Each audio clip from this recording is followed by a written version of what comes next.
Welcome to another episode of John's Garage. If you watched episode 2, you saw that we determined that the Studebaker motor that was in this Willys was locked up. She has to go. So this episode is everything it took to get the engine out of the Jeep. Check out the process of removing that motor from this old Willys Jeep.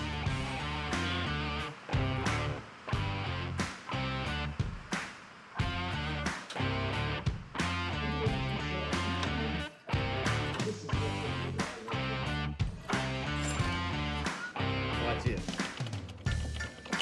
Isn't that cool visually?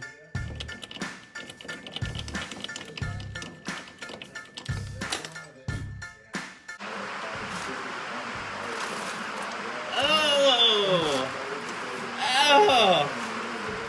that was disgusting. Did you see that? Ugh. All right, guys, quick update. Last time you saw me, we were working on getting ready to take the transfer case down. Well, ran into a little bit of an issue. Realized that I had to get all these shift levers out before I could slide all of this out. And in order to get that out, I had to take the seat out, which meant I had to take the gas tank out. And I found some cool innovation, rubber inner tube. That's what he used to insulate the tank against the bottom of the chassis. She's got a lot of rust in her, but we knew that already.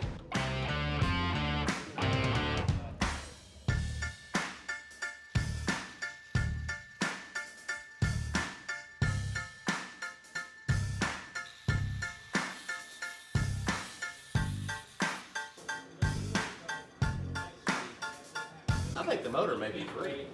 There's also, that chance that there's a mistake.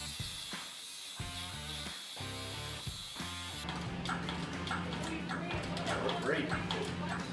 Alright, it's free. Alright guys, very exciting moment. We're about to pull the motor out of this old Willys. I gotta be honest with you though, it's gonna look super easy here in a minute, but a lot of work to get ready.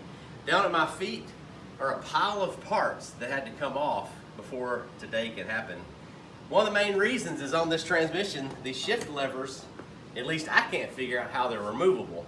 So that required that I pull the transmission and transfer case out first so the engine would clear. So that was all day yesterday, but now we're here. I gotta give a shout out to my favorite tools that made this possible.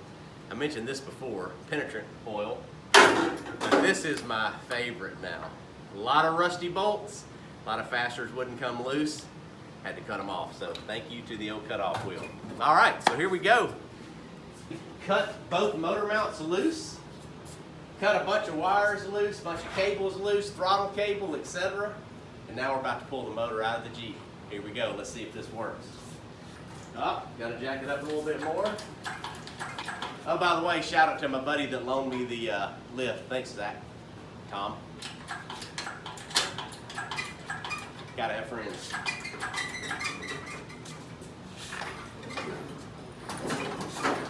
A little higher. If you don't own one of these little leveling deals, kind of neat. You can crank on it and change the pitch of the motor so you can get it to kind of come out where you see how it's already affecting that right there.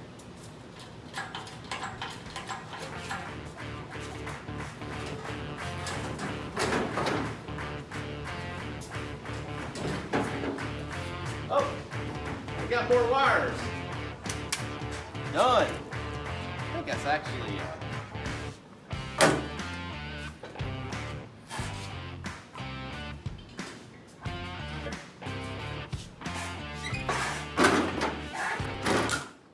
don't worry about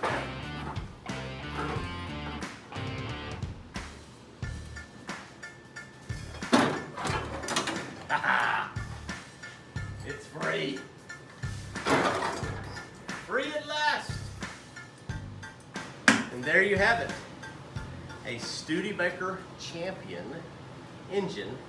Interesting thing about it, I thought the bell housing was Willys. But then I realized the starter was on the wrong side of the motor.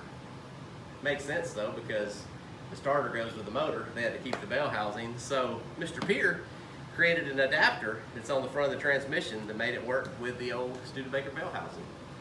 This is the last time you'll see this engine. We're still getting comments from you guys on what motor should go in it. You got to consider that this little Jeep has only known transplanted motors most of its life.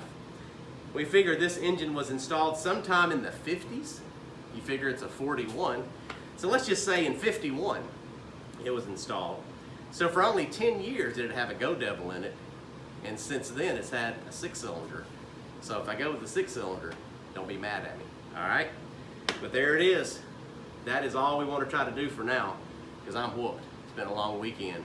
Stay tuned for another episode where we're going to actually get into our next step in the process of fixing up the old Willys. Appreciate you watching.